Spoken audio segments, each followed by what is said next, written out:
Okay, welcome back. Hopefully the last expository video. Um, CSS design has changed so much over the years that it's kind of fun walking through the history. At least it is for me. And honestly, I'm really kind of curious to see where it goes from here because every time something major happens in CSS, it usually kind of follows some kind of technological paradigm shift, right? Obviously, iPhones becoming popular spurred mobile first design. Anyway, I've been throwing the term responsive around for 2 videos now. Let's actually talk about what that is. I showed you the example last time of the screen sliding around, and we go from of course, he clicks that. We go from a mobile style to a tablet to something with a smaller screen to something with a larger screen, right? So this is people and dogs, I guess this media query site here. But the idea is that we have something that we can translate from device to device. Yeah, let's get rid of all of these other links we don't need. And that one too. Not that one. I need that one. But we're scaling, right? How do we do this? Well, obviously, this is going to be made up of HTML elements. It's going to be made up of CSS parameters. And the way it's typically going to work, and I'm hand waving, finger quoting every single action I can take that's not nailing me down to a particular answer, we're adding flexibility to our site. Now, more than likely, our page is going to be laid out as a series of div elements. And whether those divs are like a header block and a nav block and a article, things of that nature, or it's literally div class equals header, div class equals footer, they're all still layout elements at their core. We're going to coerce those into being flexible things. One way that we can do this is with media queries. Now, if I have a way to detect the size of my browser window, my viewport, if I know that it's only, 500 pixels across, I could say render the mobile view. And if I see that it's between 500 and 2000, I render the laptop view. And if it's larger than that, I render the high def TV screen view. And as I'm saying that, hopefully you're kind of getting the feeling that we're going to have more than one style sheet. And that's exactly what CSS2 brings us, is this idea of a media query or a media type. So here, 2 rules, link rel equals style sheet. So this is a CSS sheet that we're linking in here, right? But for screen media, render this one. And this is not getting into the resolution. This is a little more basic than that. But if I detect that this is a screen, render something for a screen. If I detect that this is a print, render out the print version. Now, we could look at handheld, we could look at Braille, TV. We start seeing other types. Not all of them were implemented. Screen and print were 2 of the most common. But this one would be rendered, for normal browsing. This one's rendered when you hit that Control P or Command P to print something out or save it as a PDF.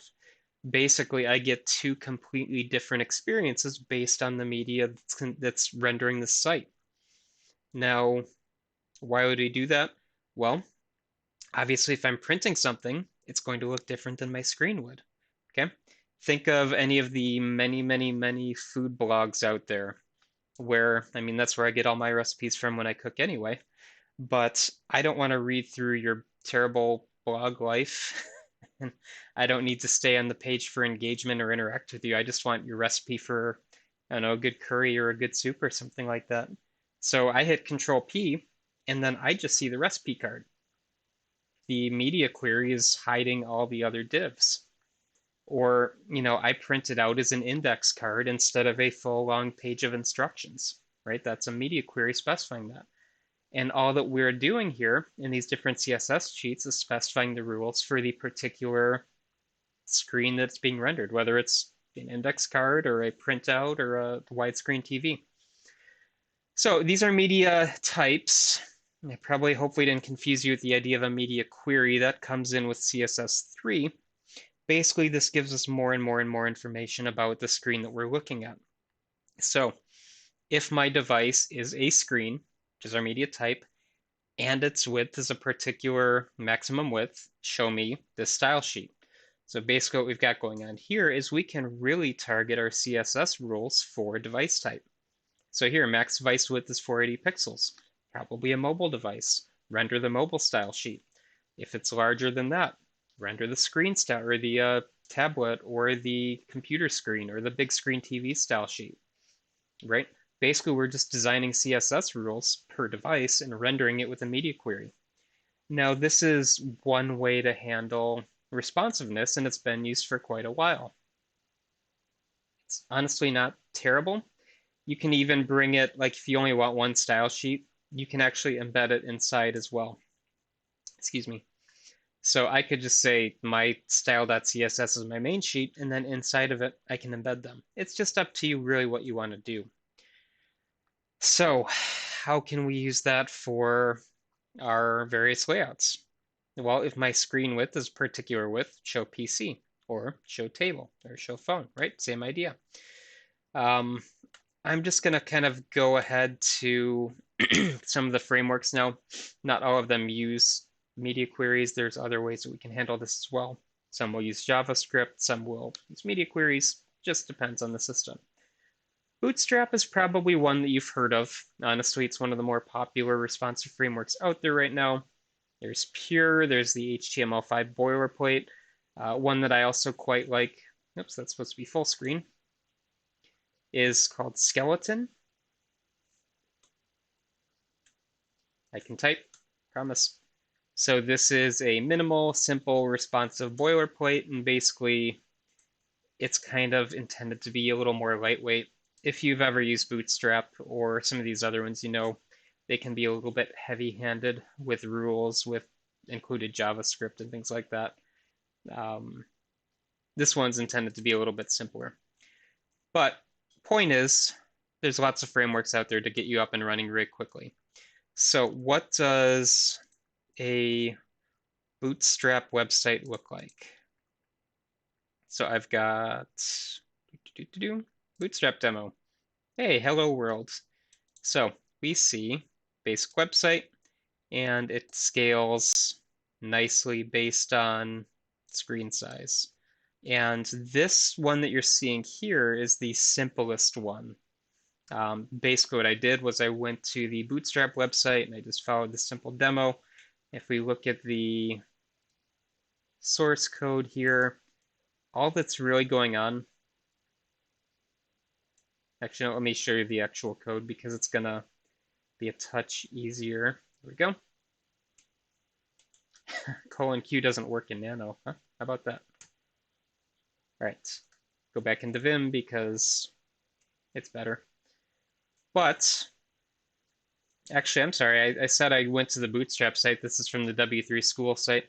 The Bootstrap site is a little bit less content rich, and I wanted something with some background colors and things like that. But what we've got going on here is I need the viewport information. I'm going to link in the current Bootstrap CSS file, and I need jQuery, and I need the Bootstrap JS file. Now, if you've never seen this .min decorator here before, this means that something is minified, meaning that if you try to look at it, it's going to look terrible. Basically, they just got rid of all the white space in a file, and the intent is to obfuscate and make it hard to read, as well as to kind of minimize the size of these files. This white space does take up room, but if I look at this, it kind of looks terrible. But these are all the CSS rules for Bootstrap in one file here. All right. So what do we actually have going on here? Well, I have, show you the actual code again, a div with a class, got a header tag, some paragraph tags, and then here's my div class equals row. And then I've got some specific columns that I'm defining. Now this call sm-4 means something to Bootstrap, sm-8 means something to Bootstrap. Basically, it's going to be the actual size of what these things look like. So we see the 4 is basically going to be smaller than the 8. And I would honestly just recommend reading into the Bootstrap documentation because there's a lot of different field types. And it's not limited to scaling and resizing. You can also get icons and alignments, and it's a pretty massive, fully fledged framework. And a lot of the other ones will do similar things as well. So, um, other than that, that's pretty much it for the content dump. Now, what I'll do in the next video is to walk you through installing Bootstrap into Rails because that'll be possibly a new thing for some of you.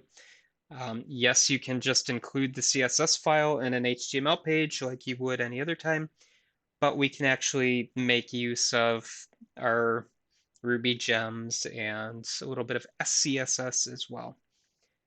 So I'll see you in the next video. Bye, everybody.